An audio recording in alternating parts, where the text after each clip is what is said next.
This video is going to be about melee weapons for the Japanese. What could possibly go wrong?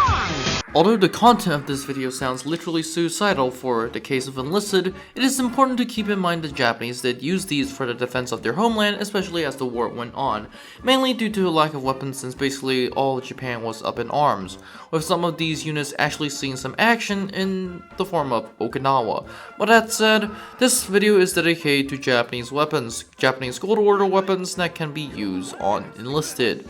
And to be exact, Japanese melee Gold Order weapons that can be used for Enlisted. But that said, this video has been made possible for the friends at Discord, meaning that if you haven't liked, subscribed, or joined the Discord, I highly suggest that you do. But that said, let's get started with the video.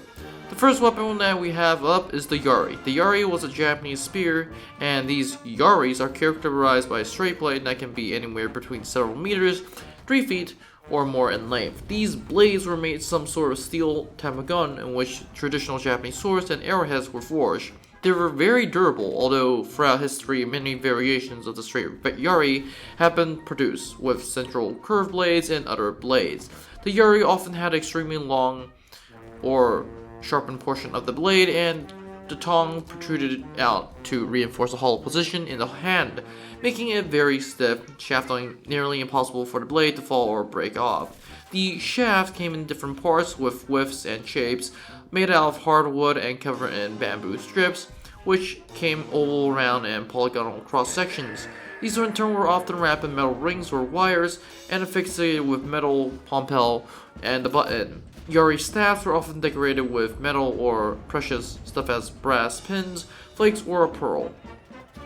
Especially these are essentially massive bayonets, and surprisingly these were actually used by the Japanese female brigades, or Japanese essentially glorified female schoolgirls that were essentially used by the Japanese government to essentially defend the homeland. The idea was basically that when the Allies eventually land, which historically they did not land, and this was solved by dropping 2 atomic bombs, the entire Japanese army will literally charge down and drive them back to the ocean. Hopefully.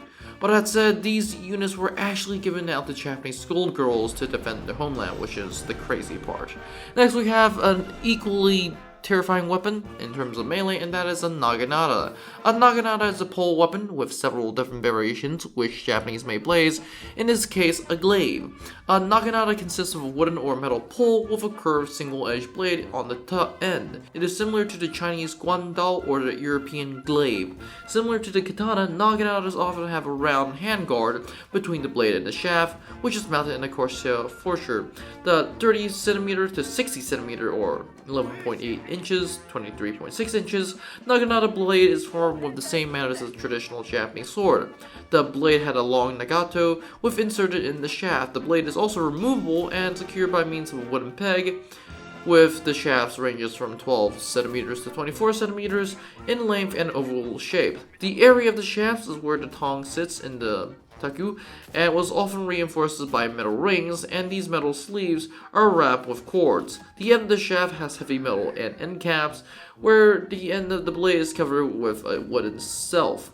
The interesting thing is that this was also given to Japanese schoolgirls and essentially anyone who can hold up a spear. Essentially what the Japanese were doing was getting all these antique weapons from the museum and giving them to the civilians who were actually ordered to defend the homeland. So this is going to be really interesting, and hopefully I'm so glad that this historically did not occur, because essentially what's going to happen is that the Allies are just going to mow down anyone charging at them.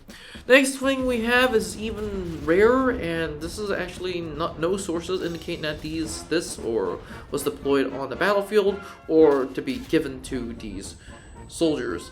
Glorified soldiers. This is the Odachi, or in some cases the Nodachi. This is a field sword with a type of traditionally Japanese made blade with the samurai class of feudal Japan. The Chinese equivalent of such a massive sword, which is essentially 3 times the size of a katana, is the Zamato or the Hamato, not to mention the fact that the Western equivalent is essentially a Zaduiza or a claymore, which is the heavy swords. To qualify Odachi, the sword is in question to have a blade length about 3 saku, or centimeters, about 30 5.8 inches or 90.9 centimeters. However, with most terms of Japanese sword art, there is no exact size, which is thankful. The battlefield weapon Odachi was long for samurais to carry on their wrists like a normal sword, meaning that they had to carry it on their shoulders. Other methods was to simply carry the Odachi by hand, and basically what's going to happen is that these swords are going to be essentially cutting down humans with a single massive thrust, or should I say, a downward slice. This is also to keep in mind these schools of swordplay. The Odachi sword styles is way different from other Japanese sword, forging once again on downward thrust. One possibly is to use against anti-cavalry infringements, or to essentially kill horses through chopping off their heads, which surprisingly has actually been used this way. This is similar to, once again, the Chinese Zamadao, which is essentially going to be cutting, literally translation as the head cutting unit. But that said, this is the Odachi, a very, very long Japanese blade. I would be surprised if Enlisted adds this. As a matter of fact, this is going to be the meme. As a matter of fact, honestly, this entire video is going to be a meme, so that's that. Next up, we have the Kamano, and this is a kambato. It's basically a spiked or stub two-handed war club in medieval Japan, or the Sengoku Jidai. The other relatable weapons are essentially other forms of the kababo, which is essentially even longer versions of the club.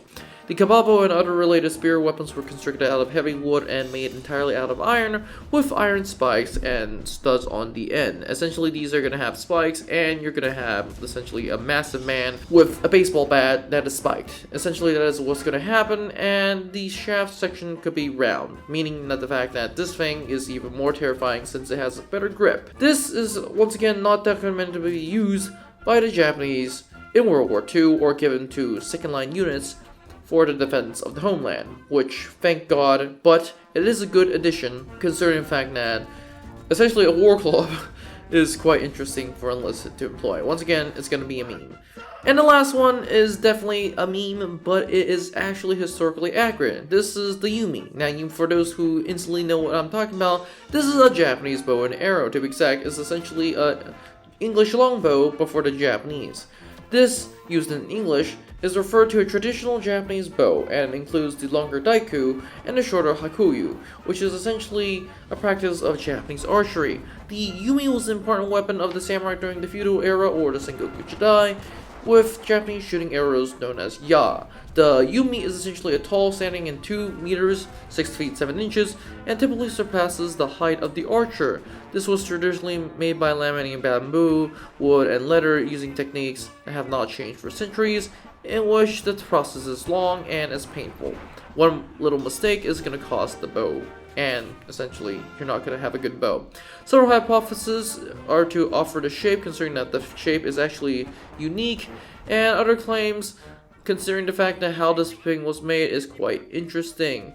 Neatly experienced vibration due to its long grip is also experienced when shooting the bow. Now you might be wondering, why is this on there? Well, considering the fact that this was actually used in combat by the Japanese.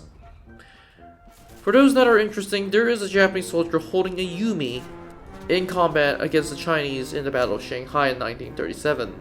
This is actually a Chad move, considering the fact that the only other person that I know who holds an English longbow is essentially all the way storming the beaches with an English longsword and an English longbow. So, yes, that's going to be interesting.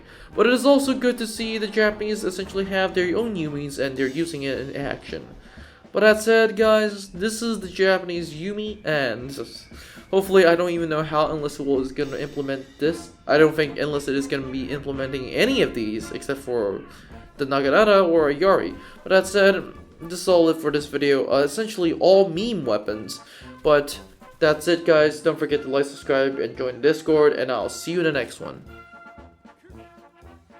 Now before you leave, I would like to thank you very much for watching this video. I would be honored if you could like and subscribe to the channel. Remember, more videos are coming out, so it is a good idea to click on that notification button. Anyways, have a great day, and I'll see you in the next one.